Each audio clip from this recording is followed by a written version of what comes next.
Justitia, Titaness of law and order, Lady Justice, Themis.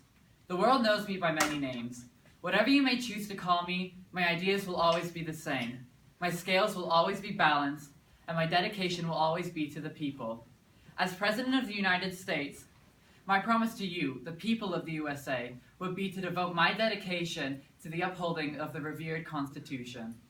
I stand before you blindfolded to show that to me, you are all equal, regardless of race, gender, sexual orientation, disability, or heritage. However, I will not remain blindfolded to the issues facing our nation. In certain ways, the supposed equality of the justice system has slipped through our fingers like sand. As president, I would lead as we gather the fallen grains of sand and shape them into a new, renovated justice system that represents equality before the law.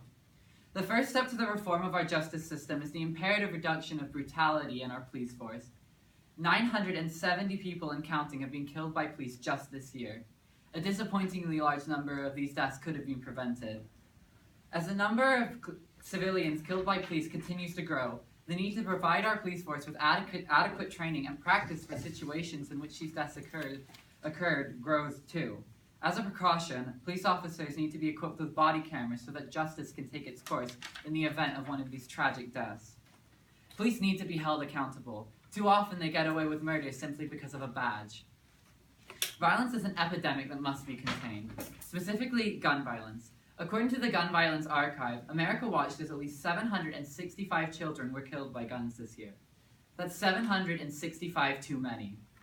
Imagine if these were your children, your friends' children. It can be stopped. If you choose to join me, I will stand next to you to advocate for common sense gun laws. Is it not common sense that gun owners should be held accountable for keeping their guns away from their children? Is it not common sense that a gun has no place in the hands of someone on the no-fly list? Is it not common sense that gun owners should undergo background checks to ensure that they are responsible enough to own a firearm? We must ask ourselves these questions. While I am on the subject of violence, I would like to address one of my fellow candidates. Do you really think that someone who killed his entire family is suitable to be president?